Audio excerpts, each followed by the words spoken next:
Om Namo Bhagavate Vasudevaya.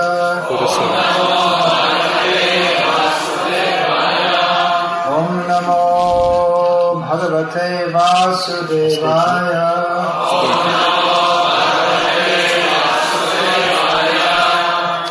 Om Namo Bhagavate Vasudevaya.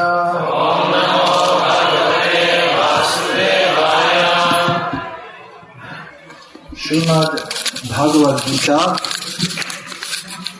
What is it? Tak ona ist. What? Read. Commentary. By Srila Prabhupada. AC Bhakti-vedanta Swami Prabhupada.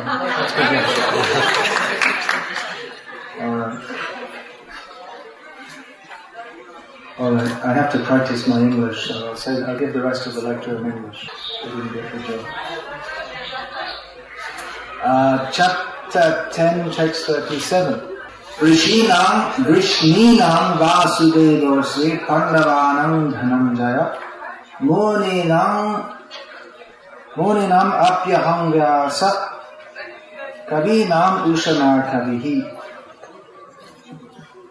What does Prabhupada say about Balarama?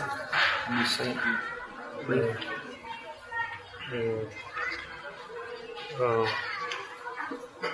He says that Vasudeva in this verse is Baladev, who is the original source of all incarnations.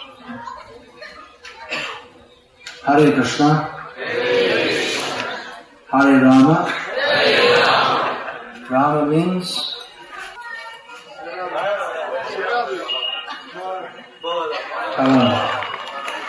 or Ramchandra Bhagavan. Parashuram, Radhika Ramana, Rama, Krishna also. Today we are remembering Lord Balarama. Actually, every day we should remember Balarama. At every moment we should remember Balarama. Yesterday was Balaram Purnima, the appearance day of Lord Balaram, just before the appearance of Lord Krishna. So yesterday I took part in celebrations of Balaram Purnima in Ljubljana, which was formerly part of Yugoslavia.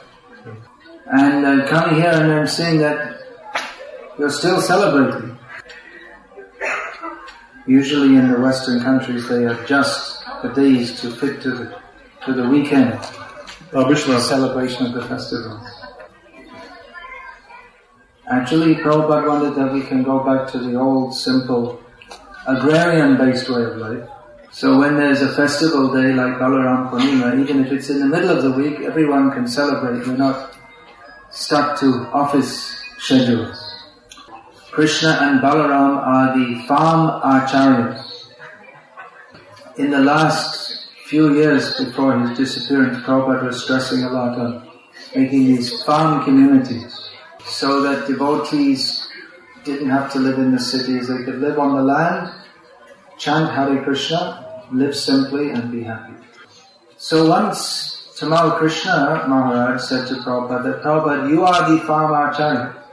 Prabhupada said, no, Krishna and Balarama are the farm Acharyas. Then Prabhupada quoted from Bhagavad-gita. Krishi Goraksha Vanijam Vaishya Karma Svabhavajan. So Krishi means agriculture. Karshan means plowing. Not a word you use much in the city. Now Balaram's one famous name is Sankarshan. Karshan also means pulling. So Sankarshan generally means who's pulling, who's attracting. Prabhupada said, actually there's no law of gravity, but Balaram, Sankarshan holds everything up. According to the law of gravity, the big objects they pull or they attract other smaller objects. So Prabhupada said that this, what the scientists call gravity, is Sankarshan, Balaram's power. So Balaram is plowing, he's famous for having a plow. What's his name for having a plow? Famous name? Plow for farming. What's his name? Haladhar, who holds a plow. So that's Krishi with the plow. And Goraksha, cow protection, Krishna holds a flute. Now you may wonder why Krishna plays a flute. Why doesn't he play a piano or a bass guitar, for instance? The flute is used by cowherd boys for calling the cows. He also calls the gopis with his flute. But the flute is it's like the emblem of a traditional cowherding boy. So Krishna and Balaram, they set the example of a simple village life. And Prabhupada very much wanted that devotees follow the example of Krishna and Balaram in living simply on the land and leading a pure life, Krishna-centered life. Чтобы в центре их жизни стоял Кришна. Of course, we can also chant Hare Krishna in Moscow. Many people are chanting Hare Krishna in Moscow, it seems. And from Moscow, the preaching of Krishna consciousness is going throughout Russia. How many Bhagavad-gitas have been distributed in Russian now? Anyone know? Guess? Achala is not here. He's the one with the book figures. Over 1 million have been printed, huh? Isn't it? 9 million? Who said that? 9 million? No. Maybe. Not very much.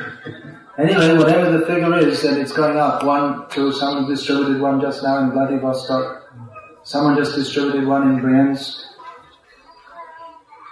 So people are coming to know who is Krishna. Who is Krishna?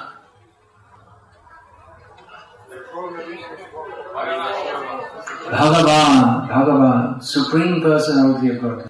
And who is Balarama? Bhagavan, Supreme Personality of God. What is the difference between Krishna and Balarama?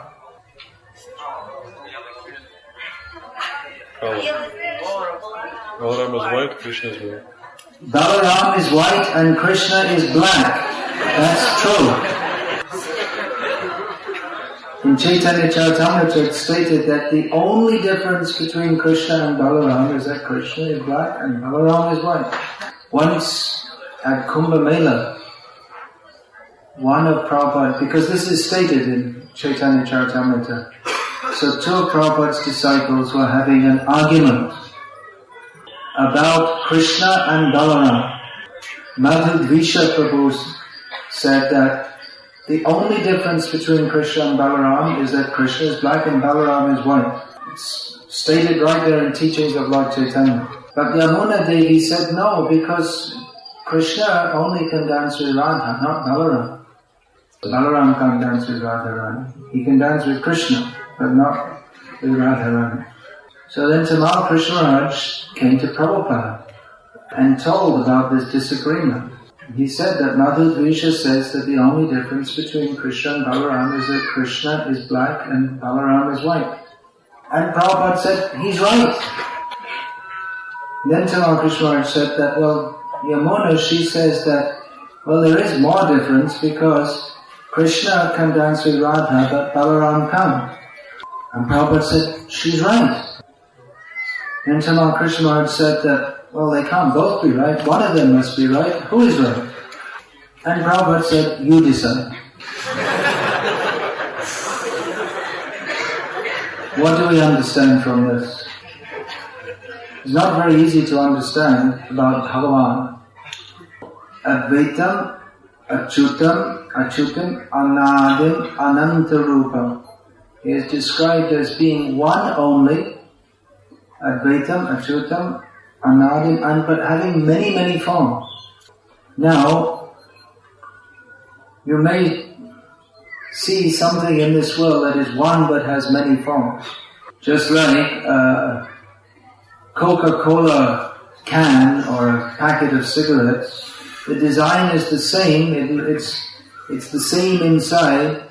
It's for all intents and purposes, each one is the same, but they're in many, many forms.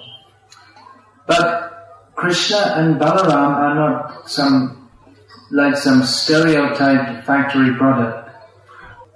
Stereotype? If we, of course, we have to be very careful in examining the personalities of the personalities of Godhead. Their personalities are transcendental. What does transcendental mean? Non-material. Non-material. Beyond material. Beyond material. Independent. Independent. I was looking for the answer. Beyond, not material is correct, but specifically beyond the influence of the modes of material nature. Everyone in material existence has their personality influenced by the modes of material nature. According to the Vedic scriptures, there are various ways in which we can view personalities. We can see if someone is more influenced by goodness, or more influenced by passion, or more influenced by ignorance. An expert astrologer, this is another facet of Vedic knowledge, an expert astrologer can learn a lot about the character and personality of a person just by finding out his birth information. And even by Ayurveda, by understanding the bodily type, whether one is more influenced by Kapha, Pitta or Vayu, then much can be said about the personality also. Now, we can also analyze Krishna's birth chart astrologically. But Krishna is not influenced by the three modes of material nature. He has a unique Janma Patrika, or whatever you call that, birth chart. Because he is the Supreme Personality of Godhead. Krishna is not influenced by the position of the planets, but they are influenced by him. They are influenced by him to take up positions at the time of his birth that will indicate his position above the modes of material nature. Now Balaram is born on a different day, a different time, and his chart is going to be different. His personality is different. His personality is as it is. He is not born under the influence of the modes of material nature. Janma karma chale divyam, his birth and activities are fully beyond the modes of material nature. But if we see his personality, it's somewhat different to that of Krishna. Although he is non-different from Krishna, he has different personality to that of Krishna, and he takes a position different to that of Krishna. Balaram is the first expansion of Krishna, and his overwhelming disposition is that of one of service to Krishna. He expands himself as the whole spiritual world. The whole spiritual world is an expansion of Balaram, that everything there is meant for the pleasure of Krishna. He expands himself as Ananta Shesh, so that Krishna in his Vishnu forms can lie on him. He expands himself as Krishna's shoes, as his umbrella, as his Brahmana thread. So he becomes all the paraphernalia to serve Krishna. And when he comes as Ram, Balaram is there. Ramachandra, sorry. Ramachandra, he's there as Lakshman. When he comes as Chaitanya Mahaprabhu, he's there as Nityananda Ram. And when Krishna appears, he's there as Balaram. And as the elder brother of Krishna, he is, as the brother of Krishna, he's in a friendly relationship. But being the elder brother, he looks after Krishna. Find that Mother Yashoda didn't like to let Krishna go alone to the pasturing grounds, but only Balaram was there to look after him. in the pastime of subduing the Kaliya serpent, the inauspicious omens were seen. And Mother Yashoda became very afraid because she thought, Krishna went out today without Balaram and something terrible has happened to him that could not have happened if Balaram was there. So Balaram in a protective or parental, serves Krishna in a protective or parental kind of role. And sometimes as an elder brother chastises Krishna, just like for instance when Krishna disfigured Rukmi, the brother of Rukmini, by chopping his hair in various unusual ways, Balaram chastised Krishna. But this is not proper behavior. He may be inimical, but he's brother-in-law. So Balaram also, he also feels himself very much in the mood of service to Krishna. Sometimes he massages Krishna's feet when Krishna is very tired after playing. So in this way, by taking the form just like Krishna's shoes, Krishna's bed, he serves him in Shantaras. By performing personal services like massaging his feet, he serves Krishna in Dasyaras. Running and playing with him in the fields of Braja, he relates with him in the friendly relationship of Sakyaras. And by taking the position of elder brother, his Sakyaras is mixed with Vatsalya or parental rasa. So he serves Krishna in all these rasas. The only rasa he cannot serve Krishna in is Madhurya rasa, because Krishna can only be served by devotees in female forms in that rasa, or rati. But our Vaishnava Acaryas have analyzed that Balaram is so much eager to serve Krishna in all possible ways that he also takes the form of Ananga Manjari, Radharani's younger sister, to serve Krishna in Madhurati also. You can say that though. So in this way, Balaram is setting the example for everyone else. He is the first expansion of Krishna, and by setting the example for all the other expansions of Krishna, whether as Svangsha, direct Vishnu expansions, or Vibhinangsha, Jiva Tattva, he sets the example, everyone has to serve Krishna. So therefore he is known as Adi Guru, or the original Guru. And out of his eagerness that everyone should serve Krishna, he infuses those who are performing the service of Guru with spiritual strength. He infuses with spiritual strength those who are performing the service of Guru. Balaram is connected with Guru Tattva. And Balaram gives spiritual strength to those who are weak before Maya. We are all weak before Maya. Is it not? Does anyone think, I am a very strong devotee, I have conquered over Maya? Anyone thinks like that? We shouldn't think like that.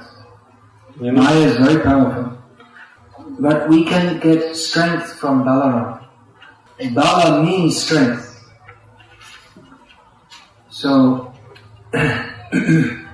we can pray for spiritual strength to Balaram, who in his pastimes also exhibited extraordinary strength. Now, according to mundane vision, Balaram and Krishna appeared as ordinary persons. Ordinary means fools like Shishupal and Dantavrakra. They considered that Krishna and Balaram, they're quite capable of fighting, but anyway we'll kill them. In their foolishness they considered that Krishna and Balaram are flesh and blood bodies who we are capable of killing. Kritavan kilakarmani saharamena keshava atimatyani bhagavan guha kapatamanasha. Krishna and Balaram appeared to perform pastimes apparently like ordinary people.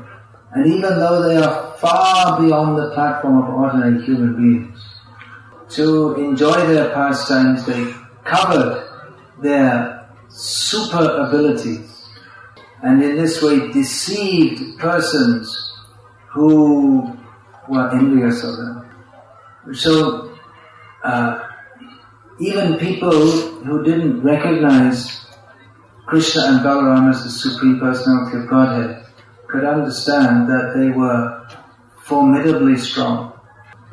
In their talk, they would talk as if Krishna and Balarama are insignificant.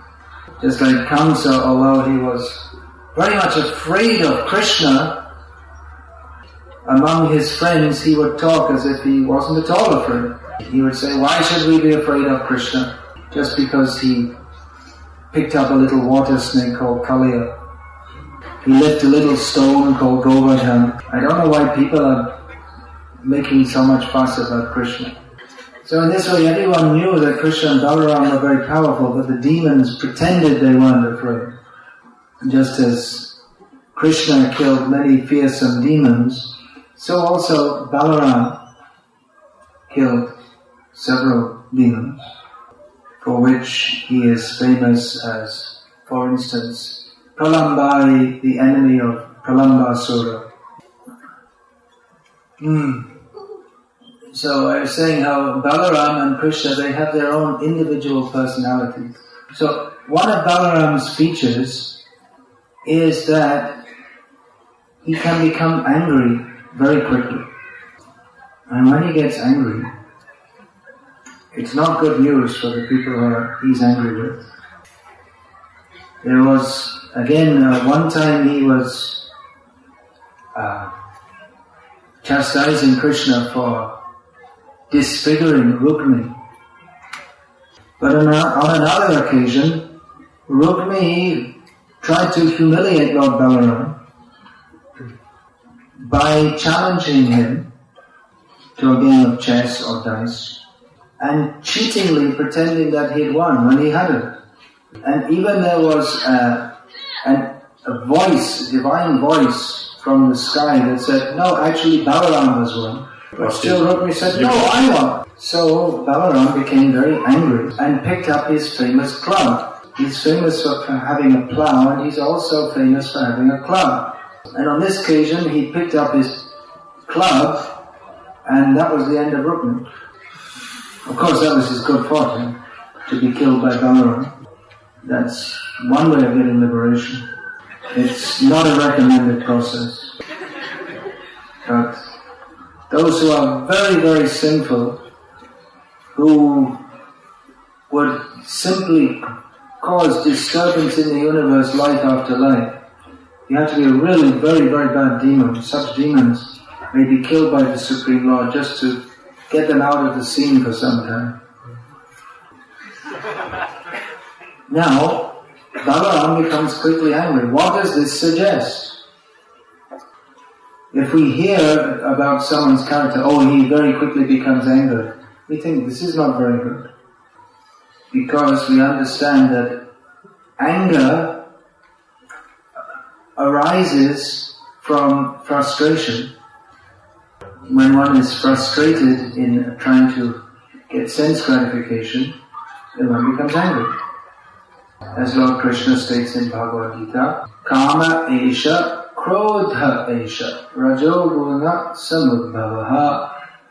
Lust and anger are born from Rajogun, the mode of passion.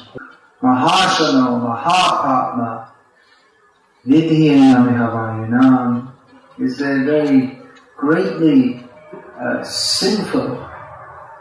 They're the cause of great sins. And Mahashana, they devour us. So this this lust and anger devour our spiritual qualities. So lust and anger born from the mode of passion, they're the great enemies of the conditioned soul. So is Balaram under the mode of passion? Or is it that he's most of the time he's God, but sometimes he forgets and then he becomes under the mode of passion? We should understand that Lord Balaram's anger is of a completely different quality to the anger of conditioned souls impelled by the mode of passion. Simply by remembering the anger of Lord Balaram, we can become freed from the mode of passion. Anger in this material world is always the cause of distress. But even the apparently less desirable qualities of the Supreme Lord, the exhibition of those qualities is all auspicious for the conditioned souls. Sometimes people accuse Krishna is a liar, Krishna is a cheat, he's immoral. None of these things are true. Even if Krishna appears to tell a lie, then that should be understood as the highest truth. But again, everything Krishna does is for the highest benefit of all of human society.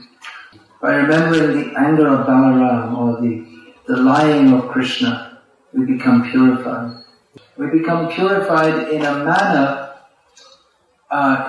to a degree that hearing of the good qualities of people who are not God, who are not Krishna conscious, we can hear about such qualities for hundreds of years, but that will not purify us in the same way as hearing of Balaram's killing Rukmi. He's killing Rukmi. He killed Rukmi, he killed Romaharshan Sutta because he'd taken a very high position, Romaharshan Sutta, but he neglected to respect Balaram.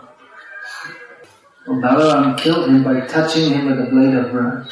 Immediately on the spot he decided this should be done. So Balaram appears to be a very angry person, but again, by remembering his pastimes, we become purified. How he killed the Dvivida gorilla, who had been in this world for many years, since the time of Lord Ramachandra, and had actually been a intimate associate and a minister of Hanuman, a minister of Sugriva in association of Hanuman. But due to bad association, he had adopted demoniac qualities to the extent that he dared to try to disturb Balaram's dancing with the young girls of Dwarka. They were dancing on the Raivatak mountain, some distance from Dwarka.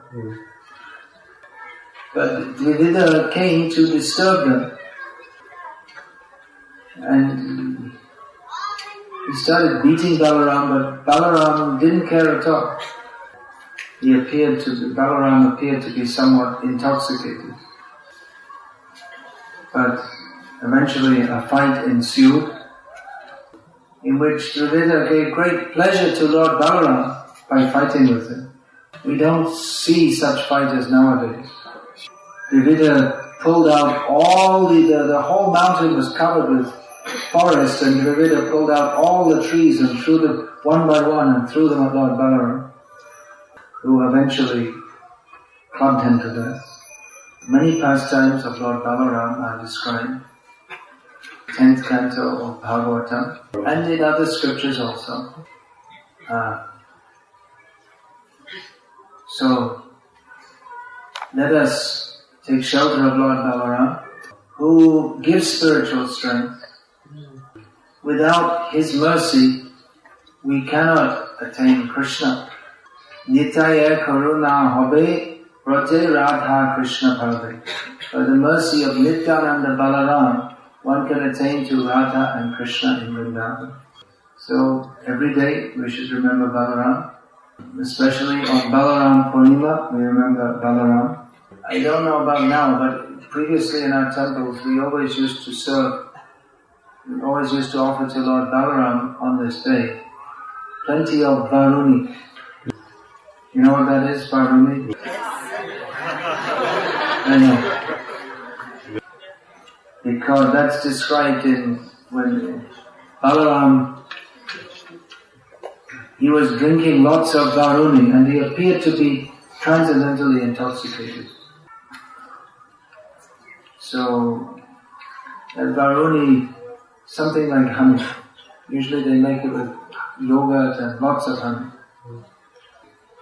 Balaram is very fond of honey. Баларам очень любит мед. It's very good honey in Russia. You can invite Balaram to come here. Offer him the best honey. So that's, Varuni is the one wife of Balaram.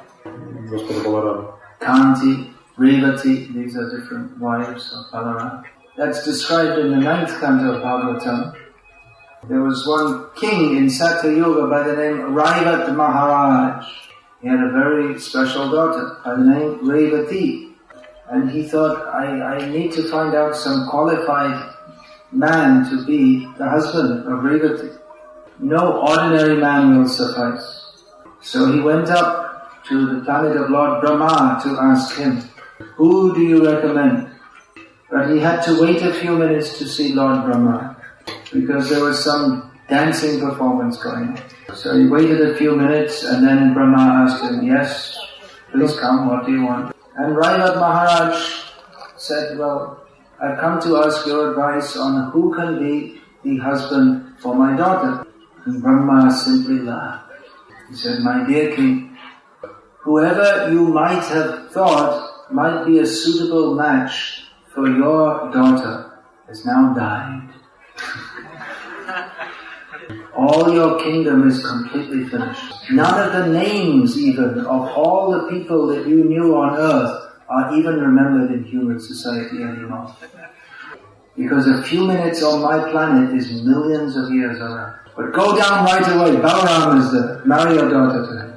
You won't find a better husband than that. So he went down quick and presented Revati to Balaram. But because she was from Satyayuga, she was very tall. And Balaram, being from Dwapara Yuga, was only about 4 meters high. So Balaram got his plough, put it on her shoulder and pulled her down. It's useful to have a plough sometimes.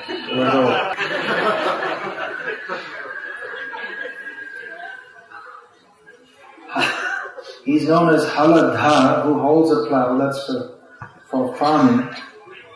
And he's also known as Halayudha, because Ayudha also means weapon. He sometimes fights with his plough also. Although, when he comes out of Vrindavan, along with Krishna takes the role of a kshatriya, Balaram is more famous as a club fighter. Who's taking the role of Krishna? Krishna and Balaram, they both. So Balaram is, as well as Haladhar, holder of a plough, he's also known as Gadadhar, the holder of a club, which is also a name for Krishna. He also has a club. But especially, Balaram was famous for being very expert in club fighting. And once when Balaram visited Mithila, Duryodhana, he thought, let me go to Balaram, who's affectionate to me. And Duryodhana requested Balaram to teach him the art of club fighting. And in this way, one of Balaram's names became Duryodhana Guru. He's the guru of Duryodhana because he taught him club fighting. So we find that Krishna was very much inclined towards the Pandavas. And Balaram also. But Balaram also liked Duryodhana. Isn't that amazing? His mercy on Duryodhana, who was actually an evil character. So, when it came to the battle of Kurukshetra, Duryodhana was very hopeful that Balaram will fight with us. And for Balaram it was a dilemma. Just like for Arjuna, actually. Kshatriyas, when they get the opportunity to fight, they become very happy. Sukhina Kshatriya Partha Labante Yudham idrisham. As Krishna states in the Bhagavad-gita, what I just said, Kshatriyas become very happy at the opportunity to fight. Balaram, though he didn't want to go against Duryodhana, but he certainly didn't want to go against Krishna either. So he went on pilgrimage. He avoided the fight. And on the plea of avoiding the fight, he traveled all over India.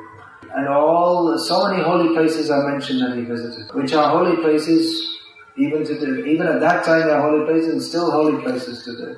Places like Rameshwaram, Srirangam, Tirupati, Kanyakumari, Puri. He also visited Navadip. So in this way, by traveling to all these different holy places, he purified the whole land. And gave devotees in many different places the opportunity to receive him and serve him. Prabhupada also established the worship of Krishna Balarama at his temple in Vrindavan. We call that, although Gaurnitai and Radha Shyamsundar are there also, he called it Krishna Balaram Mandir.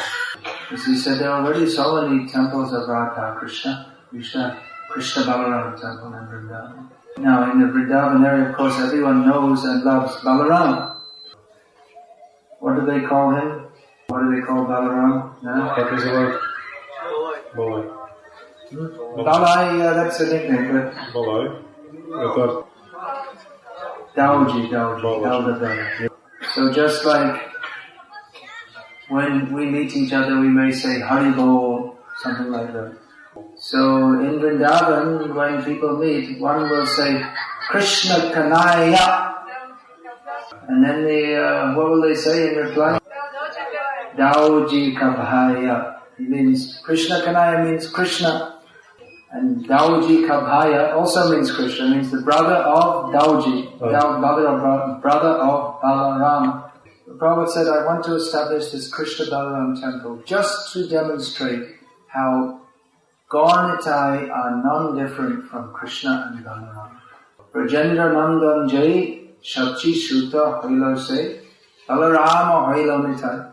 Narottam Das says that Brajendra Nandan, the son of Nanda Maharaj, has become Shachi Sutta, the son of Shachi Devi and Jagannath Mishra. And Balaram has become Nitai, Nityananda. So, Balaram is also worshipped along with Jagannath and Subhadra Devi. And along with Jagannath and Subhadra, Prabhupada has brought Balabhadra, another name of Balaram.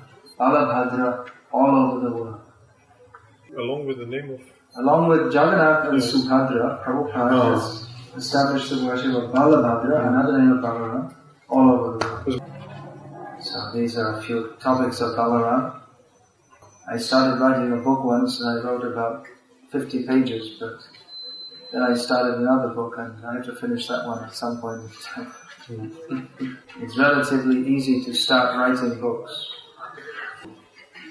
But then when it comes to all the research, then all the hard work begins. Anyway, I'm begging for the blessings of Lord Balaram that I can fulfill the order that Prabhupada gave me to write philosophical and educational books. I'm trying to get these, not I'm trying to, but Gunadam Prabhu is translating these books into Russian also. And actually we have a new book here in Russian, or brochure you could say. Journal. You said magazine. Magazine. The magazine means should be coming out again and again. Oh. It's more like a brochure. I don't know what the term would actually mean. Publication. It's called India.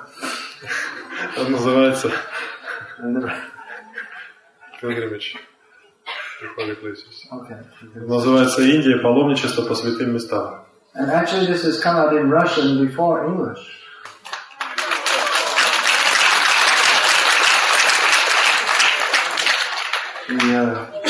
The publication department is more efficient here.